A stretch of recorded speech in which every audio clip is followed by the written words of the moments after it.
Good evening, everyone. Thank you for having us.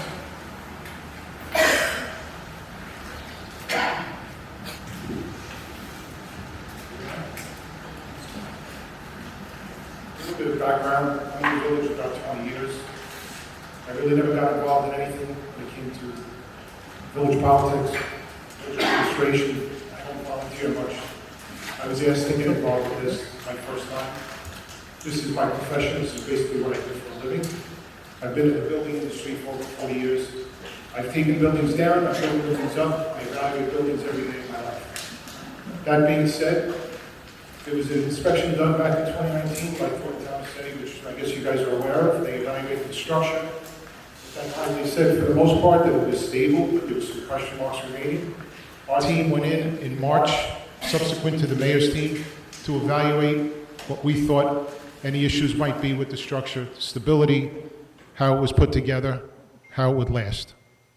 We went through the building top to bottom, all 4 floors. We evaluated everything.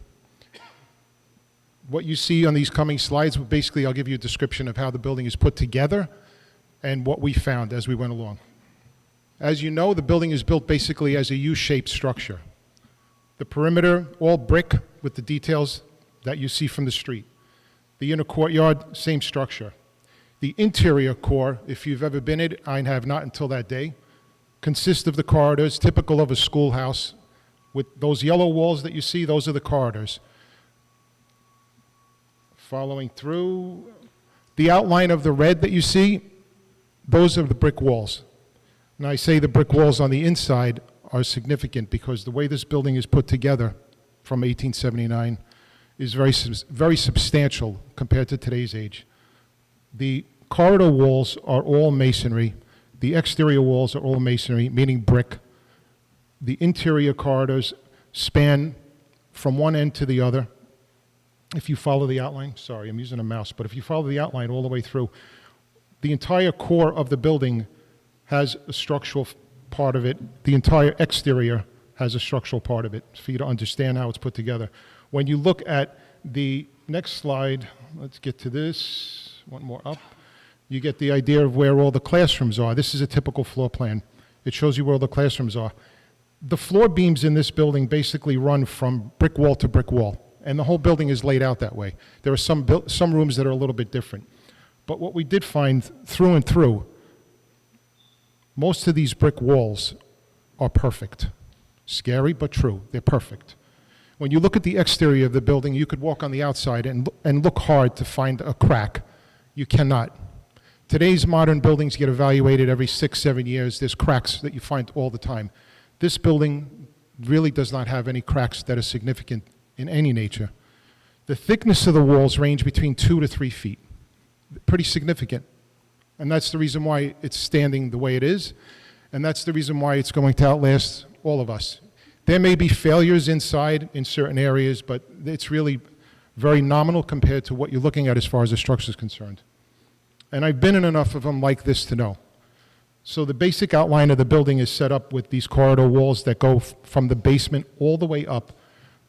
All the classrooms are divided with these intermediate walls, but there's wood beams that span from, I'll go back to this wall. The wood beams span from these interior walls to the exterior walls. There are some test probes that were done where we could evaluate the wood beams. They're very significant, the beams. They're just old petrified wood that's so hard you probably couldn't cut it with a saw. And that's typically what happens with wood as it ages. It's very strong and it lasts. There are several areas we came across, and the one that everyone talks about is one particular area. You'll see photos of that where the floor collapsed from one section to the other. It was within 2 rooms. Maybe it's about 1,500 square feet. Out of the 100,000 square feet, that's the extent of the severe damage. There's several rooms that have some other damage, plaster, some beams, some wood buckling, which is pretty typical when you have water infiltration that's occurred over so many years. And that's really where the failure has been, just the water infiltration. As far as the primary structure elements are concerned, the fact that it was built the way it was built between the interior core and the exterior core and the wood beams makes it kind of hard to beat from a structural standpoint. I'm not being an advocate and I'm not being a dissension person. I'm just saying that the way the structure stands and the way it's built, it reminds you of these old buildings you would see in old movies, and the kind of building that in World War II would get hit with shells over and over and over and wouldn't fall down. That's the kind of building that this is. It's just built that way because they didn't know any better back in 1879. They overbuilt. Modern structures don't last as long. The main entrance, when you look at it, you get an idea of the detail and the masonry facade. You look at that and you see the detail involved, and it's just quite significant. This same detail is obviously around the entire building, and when you do walk around the building and look at how it's all put together, yes, you do see some cracks in the brick, but for the most part, it's weathered incredibly because of the way it was put together. This photograph on the right, that is the one particular room where the collapse was.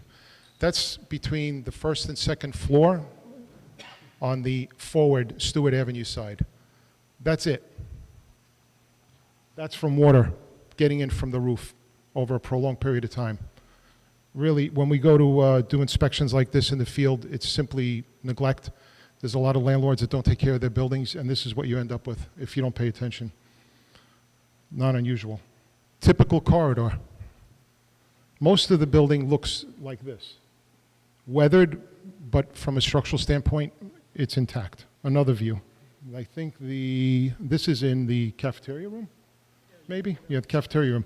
This picture right over here is one of the corridors, which is really very typical. These are the first floor rooms, which are very grand and basically just showing the wear of weather again. But mind you, we walked through this entire building. Maybe there was 3 or 4 soft spots that we couldn't go near, but we walked through the entire building, in and out of classrooms over and over and over. It's a view of the chapel. I never saw this before. It was pretty remarkable when I did. An overhead view. Peeling paint, probably the biggest issue in there. A couple of notes on demolition, only because it's being tasked also by our committee. I've taken buildings down before. A building such as this, as the mayor had mentioned earlier, there is such a thing as a controlled demolition, basically, or what's the word that you use? Historic demolition, where they would extract the elements in the building that are significant, preserve them, document them, put them in a museum someplace.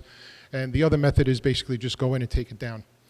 Even just to take this building down the way it stands without preserving anything would be a significant task because of the way it's built.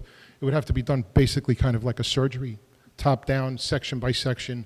It just wouldn't come down with the wrecking ball. Not that simple, not that cheap, especially in this day and age. Food for thought as far as that's concerned.